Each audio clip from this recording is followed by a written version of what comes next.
going on, Bengals fans? Stone Shields on hand for another edition of Bengals Breakdown. And coming up on today's show, we're going to be talking about the latest Cincinnati Bengals trade rumors on the heels of a blockbuster trade going down yesterday, of course, involving Jalen Ramsey, Minkah Fitzpatrick, and Jonnu Smith. So coming up on today's show, we're going to be talking about some potential trade targets for Cincinnati, and we're going to start with a big name that is not a realistic name for the Cincinnati Bengals, but that's going to kick off today's show. I'm sure you guys already know who I am referring to here at this point. But before we get into that, I want to know what you guys think. Name a player you want the Bengals to trade for. Sound off for me in the comment section of today's show. It was kind of rare to get a really late June trade on June 30th between Pittsburgh and Miami, but I do think we'll see some trades coming around the training camp time, and once things get squared away on that front, and teams are really realizing who exactly is going to be a starter for them, who's going to be a backup, and I do think we could see some more trades go down. Will Cincinnati be in the mix?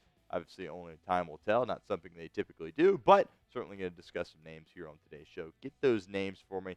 You don't necessarily have to be realistic, but either not realistic or realistic names for me in the comment section of today's show. We'll start with a name that is not realistic, and that, of course, is T.J. Watt. Here's what Adam Schefter put out on Monday, saying, sources, in recent weeks, multiple teams have been discussing whether they can trade for Steelers standout T.J. Watt, who skipped the team's most recent minicamp. Pittsburgh hasn't shown any willingness to deal Watt so far, but he's unhappy with his contractual situation, and sources believe outside team interest is likely to increase given today's trade. To make note, doing a little solo producing here on today's show, so if you see me look down, whatever the case may be, just trying to do multiple things here at once as we progress. But Cincinnati, or Pittsburgh rather, would be out of their mind if they opted to trade T.J. Watt. This is one of the best, if not the best, pass rushers in the National Football League, and he's really incredibly valuable to what Pittsburgh does as a football team. Let's take a look here at some of these numbers.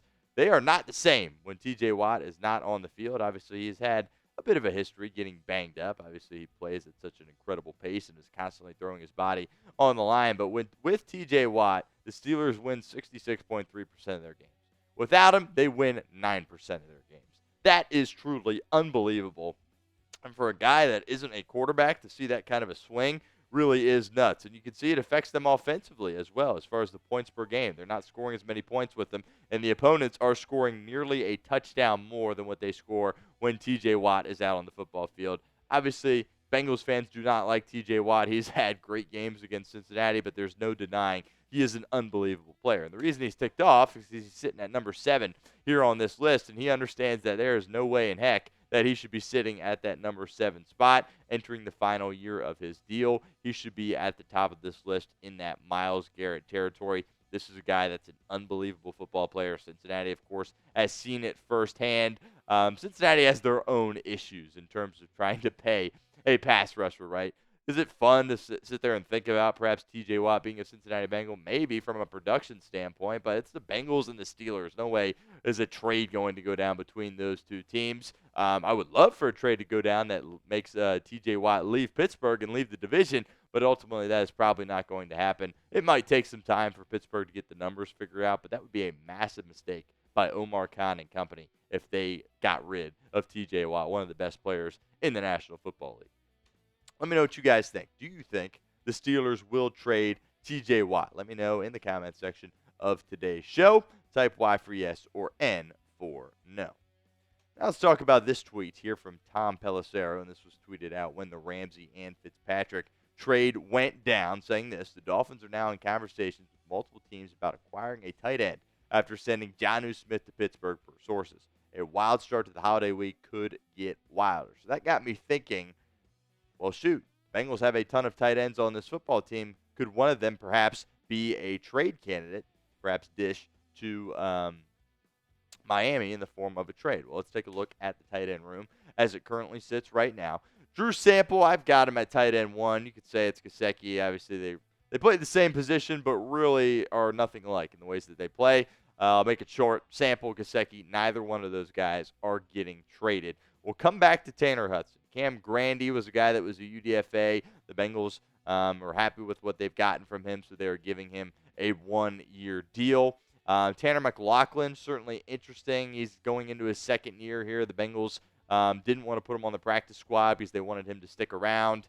And we'll see if he can carve out a role for himself. And Eric All Jr., of course, is going to miss the entirety of the 2025 season with that setback with that knee injury. But Tanner Hudson is a guy that perhaps Cincinnati could be interested in moving. I know a lot of Bengals fans are frustrated with Tanner Hudson all the way back in week 1, that Patriots game. He fumbles at the goal line, and the season was kind of downhill ever since that point, right? But I think people don't always realize that Tanner Hudson, these couple of years here in Cincinnati, the 23 games in which he has played, he's played some good football for the Cincinnati Bengals. And I do think there's value here if you're a team in Miami that is really looking for a tight end.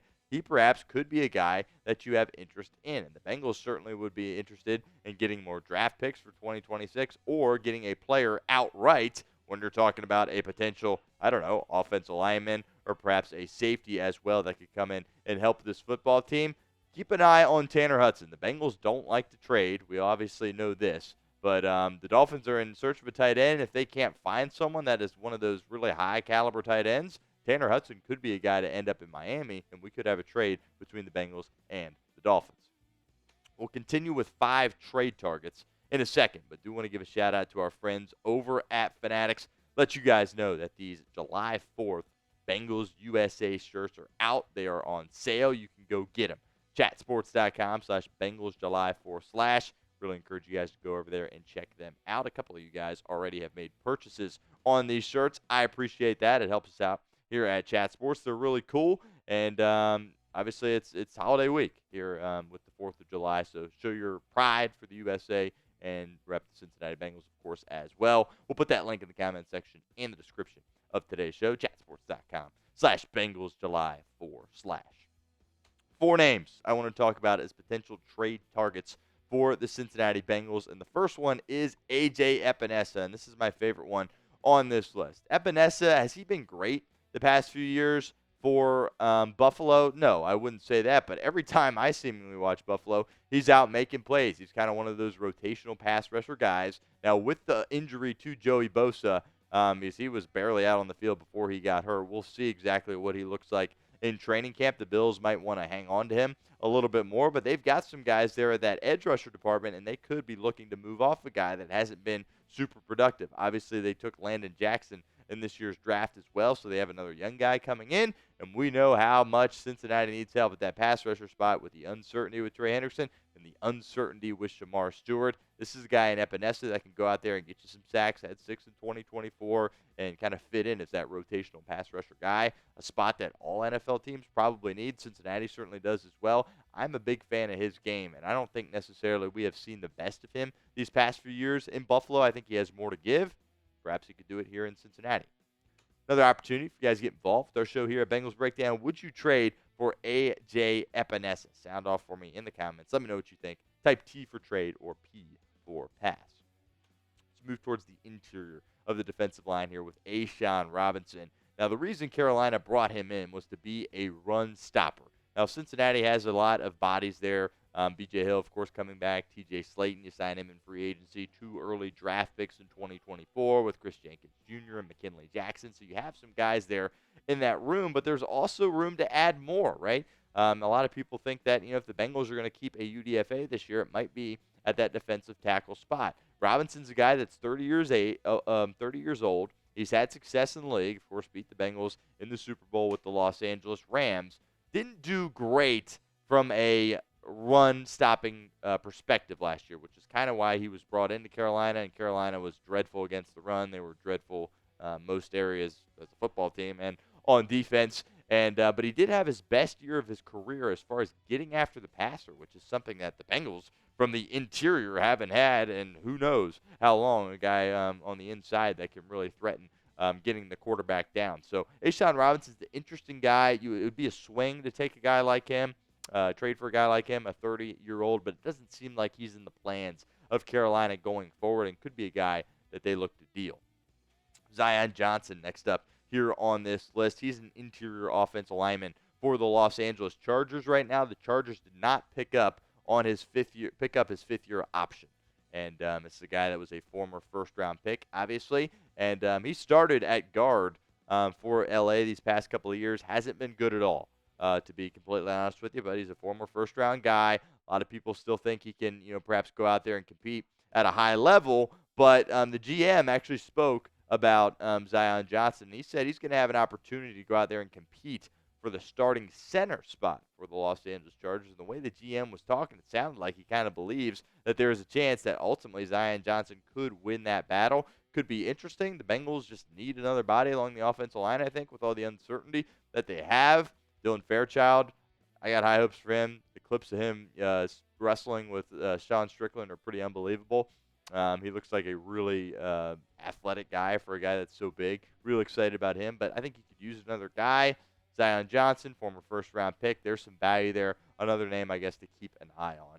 And this one is fun. This last one, this would be awesome. Sidney Brown. You're looking at the picture saying, well, he looks familiar. Yep, that is the brother of Chase Brown. Sidney Brown, member of the Philadelphia Eagles, just won a world championship. Had a significant injury his rookie year, tore his ACL, I believe, only played like 6 games, and was really kind of used sparingly in this Super Bowl run here for the Philadelphia Eagles. And he could be a guy that they're looking perhaps to move off of, and I'm sure Chase Brown would love him to come to Cincinnati. I'm sure there's guys within the Bengals locker room would as well. And of note, the Eagles, of course, drafted safety Andrew Makuba out of Texas, and if they're kind of having a battle there and Makuba's pulling away from Brown, Brown could be a guy that is kind of getting ready to be traded if you are the Philadelphia Eagles. There's a lot of people in that building that still have a lot of belief in him, but I think a lot of people in Cincinnati would love to see Sidney Brown come, be a Cincinnati Bengal, and he plays a top position of need there at that safety spot. Do not miss any Cincinnati Bengals news. We got you covered here at the channel. News, rumors, you name it. We got you covered all off season long, all training camp long, and all season long, of course, as well. Don't miss out. Help us out. Help yourself out as well by hitting that sub button for me.